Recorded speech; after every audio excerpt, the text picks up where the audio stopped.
What's up, people? Joe Winko here, your favorite Hawaiian guy, and here's my next episode of Joe Winko Talk.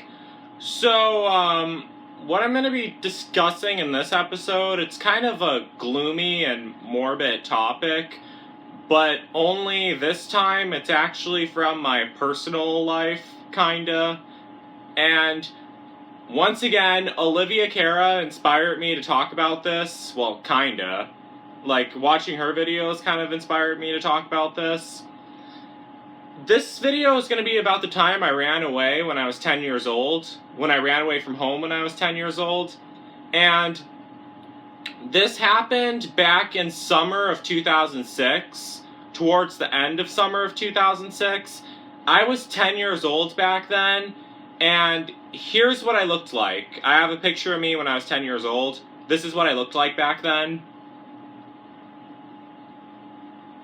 Okay, so that's me, and I didn't really change so much from that picture, to be honest with you, but back when I was 10 years old, I was 5'9" to 5'10". I'm 6'3" right now, that's how tall I am, but back when I was 10, I was 5'9" to 5'10" inches tall, so I looked a lot older than everyone in my class and everything, and but I was really skinny, and my voice wasn't really as deep as it is now. Well, it's barely even deep right now, but back then it wasn't either. And the kids I went to school with always made fun of me because I looked older, and also because I had an Adam's apple too. Well, I still have it right now. This little thing. And back then, nowadays every adult guy has one, but like back then when I was in elementary school, I was the only kid in class who had one, so everyone would make fun of me because of it. And I also started growing facial hair when I was 10 years old too. Like, not that much, but like you were able to see it if I didn't shave, and the kids would make fun of me because of that too. But the main reason why no one wanted to be my friend at all is because back then I had undiagnosed autism, and I'd always talk about horror films all the time and video games, and no one at my Catholic school I went to was interested in that. It was St. Sherry's, that's the school I went to. And never had any friends in elementary school at all, and never had any people to hang out with, and I was kind of sad and upset about it, and I just hated St. Sherry's so much because people would bully me there, and I didn't want to be there at all. And I'd always would whine to my adoptive mom about it, and she said that I had to go back to St. Sherry's. So it was in summer of 2006, and it was a couple days after the Cheetah Girls 2. The movie Cheetah Girls 2. It was a couple days after that aired on Disney Channel in August of 2006 when I had to go back to St. Sherry's, and I didn't want to go back, but my mom kept telling me, well, you have to go back, and we got into a really heated argument, and I told her, well, fine, I'm running away and never coming back. And I lived in Milwaukee, like around the area of Milwaukee. I'm literally like walking distance from the city. Well, it would take me just a little bit more time than you think for me to walk there, but I can get there easily. I always used to do yard work around the neighborhood, and people would always pay me for it. Like, I'd cut the grass or help them plant these plants they wanted me to plant, and then they'd give me money for it, or help them with the trash or something like that. Eventually, I accumulated like a ton of money from doing all that. Not that much, but back then I thought it was, and I was always like really frugal. I knew how to hold on to $1 whenever I got it. I knew about bus tickets and how cheap they were and how to buy them and where to buy them because I read about them online. So I ran away from home, and it was like early afternoon when I ran away. I made it to Milwaukee, but then I went to the bus station and I got a bus ticket to Chicago, and I was going to run away to Chicago, and so I wouldn't have to go back to St. Sherry's, and so I wouldn't have to live with my adopted family anymore because I never liked living with them, and I always wanted to run away from them. So I said I would run away and never came back. That's what I was planning on doing. And I got a bus ticket, and I arrived in Chicago. I just walked up and asked are there any buses going to Chicago? And they said, yeah, there are. And then they gave me some money so I could get my bus ticket and leave to Chicago. And I did leave to Chicago. I got there later that afternoon, and at first I was kind of like, okay, you're in this big city all by yourself, 10 years old. You just gotta, you can't look weak and vulnerable, because then that might attract attention and someone might attack you or try to rob you. And then I said, okay, I have to look tough and have to stand up straight. And I was walking through in the bus station. As soon as I got out of the bus station, and I had on, I still have the shirt I wore when I ran away. It was this shirt. It was in the summertime, but it was this jersey. I also had on my red bandana. Not this one, but I had another one I used to wear when I was a kid. I was wearing it the same way I'm wearing it now. And this scared me. This, like, gave me, like, a chill. As I was walking, one hand, I felt someone's hand grab my arm and, like, yank me back, like, sternly. And I was like, what the hell? And I was looking this guy right in his face. This African-American guy grabs my arm, and he told me, if you know what's good for you, take off that red bandana. And I was like, oh, okay. And I took it off and shoved it in my pocket. And then he said, you'll get killed if anyone sees you wearing that. And then I was like, that whole entire time I was like really jittery. And then he let go, and then I walked away. And I tried to like brush it off, not think about it, but I kept thinking about it over and over again. Basically, what I did while I was there was I was gone for 3 nights. That's how long I was gone. I was walking around, and I think I was going to a couple internet cafes I stumbled upon, and I was on MySpace trying to find people who lived in Chicago who I could stay with, telling them that I ran away from home and I'm looking for a place to sleep at night. And I had no luck at all, because no one was replying to my messages. And I was only 10 years old back then, and I know that was kind of a ridiculous thing to do, because I honestly thought I'd be able to find someone. But I couldn't find anyone who would let me stay with them.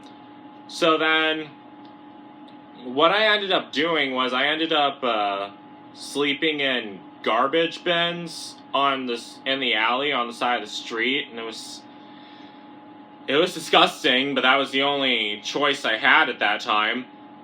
It was like, you know those huge garbage bins you see on alleys and the side of the streets? I didn't want to be like out in the open at all, but I was tall enough to open one of them up and climb inside and then close the lid back on me. And it stunk so much, but it was during the summer, so I wasn't really that cold at night, but it still didn't like it that much, and eventually I got over the smell and everything, and I don't know, it seems like each day I was there, it just got worse and worse, and I just kept thinking, oh, I should go home, but no, I don't want to go home, I don't have any friends there, and I don't want to go back to my Catholic school. And I was walking around, and I remember my stomach started hurting really bad because I haven't eaten in 3 days, and I was feeling all weak and lightheaded, like I was gonna pass out, and I was trying to tough it up and like stick it out, but it wasn't really going so well because I was in a lot of pain. And I remember I'd go to the bathrooms all the time because I was thirsty too.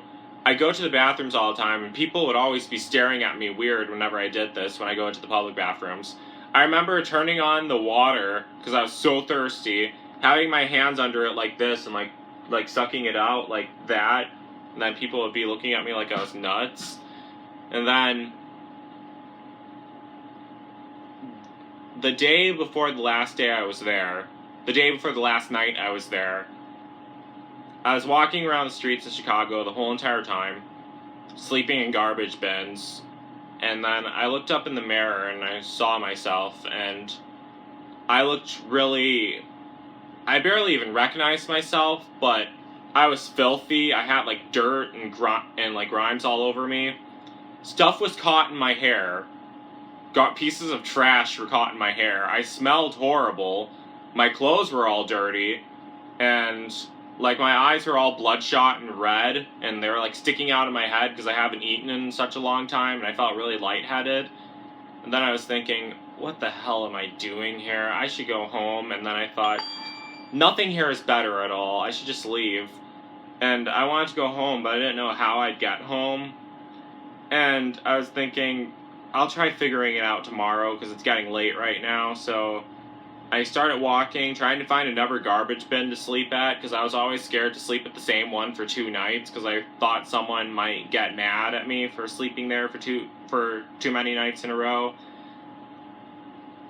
So I walked and walked until I found a garbage bin, and I got inside and I slept there, but this is the creepiest part of the story. So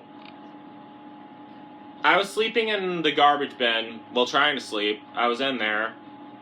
Then I was woken up by this really psycho guy yelling. I didn't see him at all, and he wasn't like right where I was, but he sounded really close. I heard him yelling at someone, and then I remember him shouting, "You fucking bitch, I'm gonna kill you." Then right away, I heard another guy screaming, and I heard gunshots, and they were so close that I kind of felt, it probably was just my imagination, but I kind of felt like the garbage bin I was sleeping in rattle, and I was terrified that whole entire time, and I was like, what the fuck?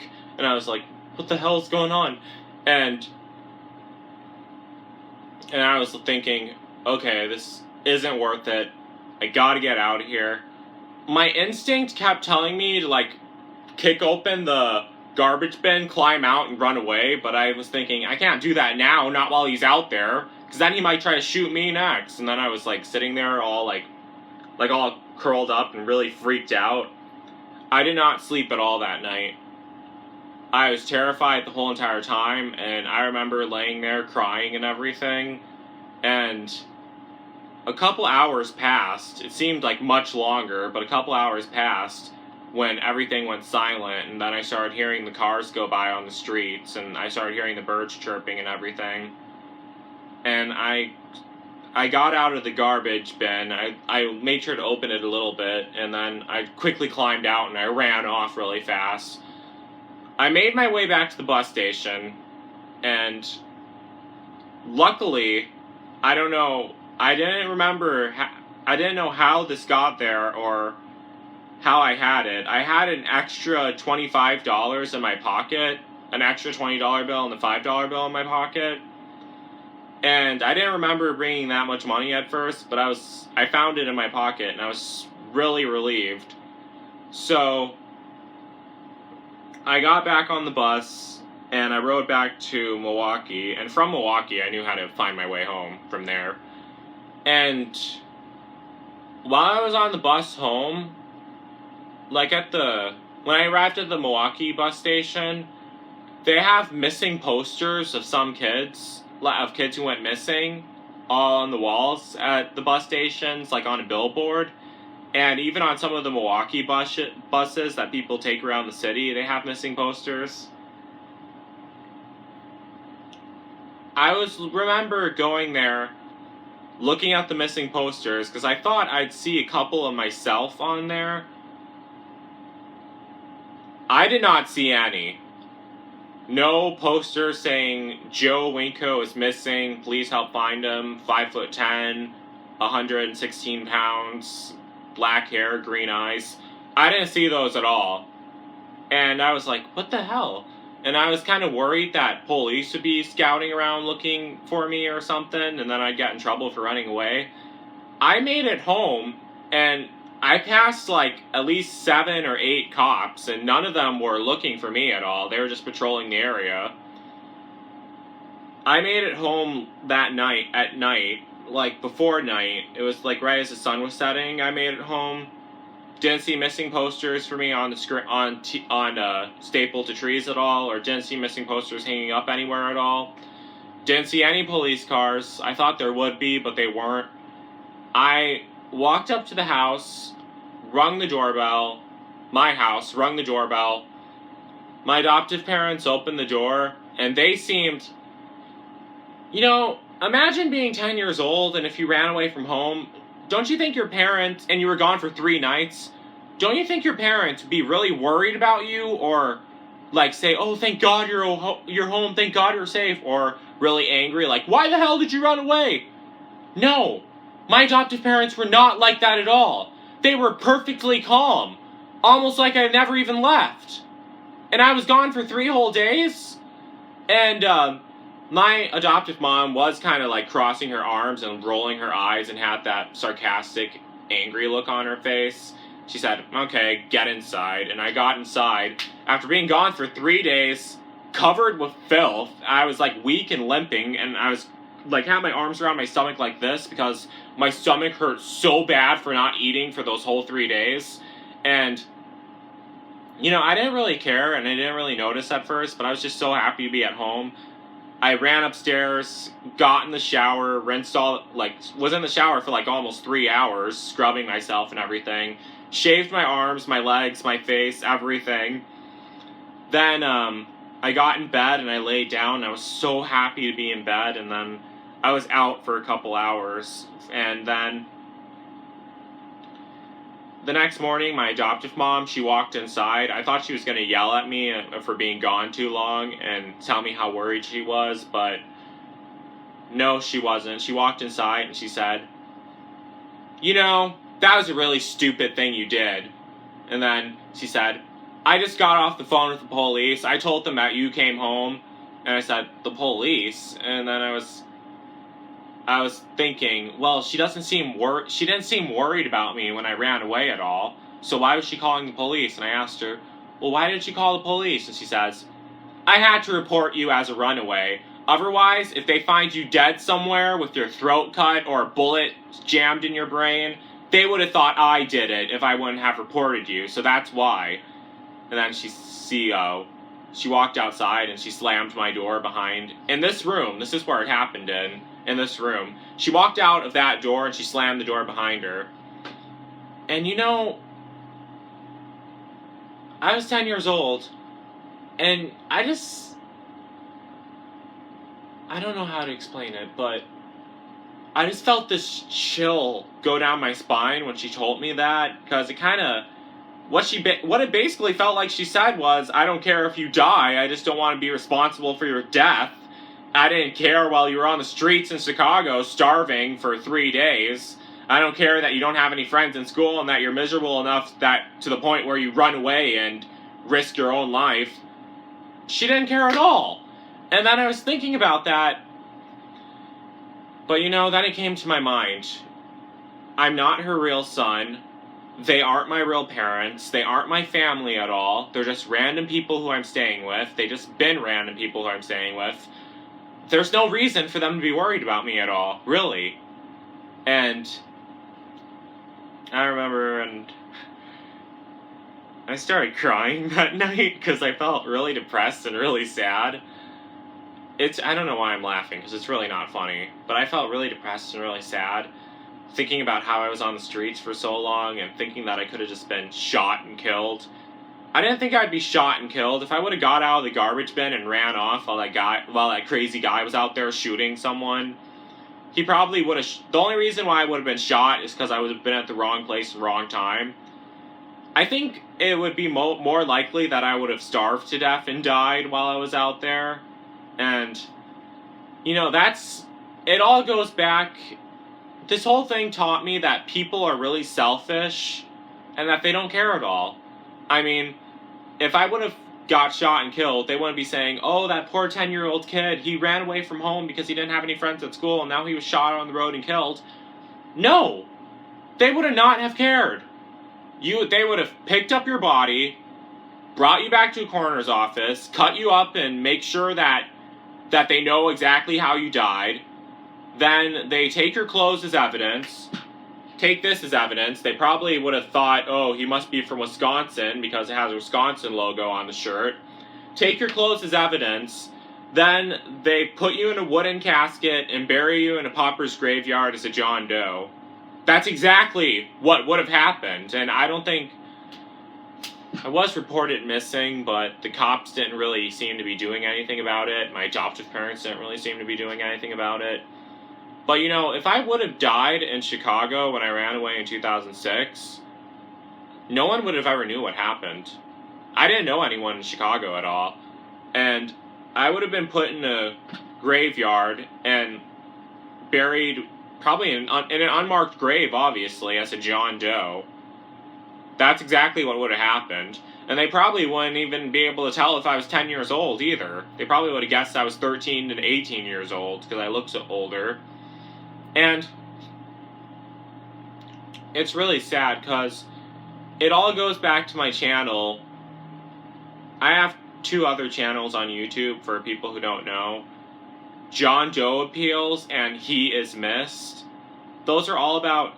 He Is Missed is about alerting the public of men who've gone missing. Because on the news, it doesn't seem like anyone really cares when a man goes missing. No one really cares about what happened to him or what, if he's okay or if he's safe or not. And John Doe Appeals is when a guy's found dead and no one knows who he is. And what I do in all the videos is I show their pictures, what they look like, where they were found, how they died, what are the circumstances of their death, and so they can be identified. And you know, there's another thing I want to say. I'm pretty sure most of you watched my series, The Rising Dead. I'm still working on episode 3. It's on its way. I just didn't feel like making it recently, but I'm going to start making it. The character from episode 1, who I was with, the guy named Russell, he's actually based off John Doe I read about, who was found dead in California in year 1979. I made a few things different. In The Rising Dead, well, I named him Russell, but in The Rising Dead, he's 45 years old, but in real life, they think he was between the ages of 13 to 20 years old when he was found. And here's what he looked like. They found him by a river. He was washed up on the shore. Some people, they don't know how he died. It was never written down or it was never recorded because, like, the people examining him were really careless. But I don't think he drowned at all. And I think someone killed him and threw him in the water. And when I first read about that, I was thinking, that could have been you. Really. I mean, if you were found dead on the side of the street, no one would give a shit at all. You would just be put in a box and buried and left to rot. They take your DNA samples and that would be it. It's really depressing to think, but that is true. And to be honest, that's the reason why I'm posting this video. Like, because I noticed that a lot of teenagers watch my videos, and I'm just telling all of you, if you run away, if you ever get sad enough and feel like running away from home, it's not going to do any good. You're just going to put yourself in a whole slew of problems. No one's going to care about you while you're out there on those streets. If you got murdered, they're not going to feel sorry for you. They're just going to wrap up your body and do whatever they want to it. If they find your body, when you're out there on the streets starving, no one is going to help you. No one will. Because trust me, I was out there.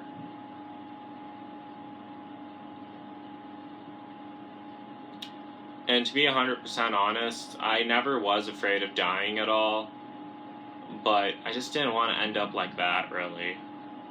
I mean, even though it eventually is going to happen, no matter what I do, I mean, eventually I am going to be in the graves as a John Doe, eventually, because I have no surviving relatives left at all. And it's creepy to think like that, but it is true. But, you know, I'm really starting not to care, to be honest with you guys. Sorry for the depressing story, but that's why I thought it was important. So if other kids who are watching my videos are planning on running away, they know that's not a good thing to do. That's why I recorded this. So that's basically it for this story. Please share your thoughts. What did you think of this whole crazy story I told? Have you ever thought of running away before? And have you ever ran away before? And just type it in the comments. If you're planning on running away, please do not do it. Do not, because it doesn't solve anything, really. So don't forget to comment, like, subscribe, follow me on Facebook, and don't forget to follow me on Tumblr, Twitter, and Instagram. And that's it. So, peace out, people.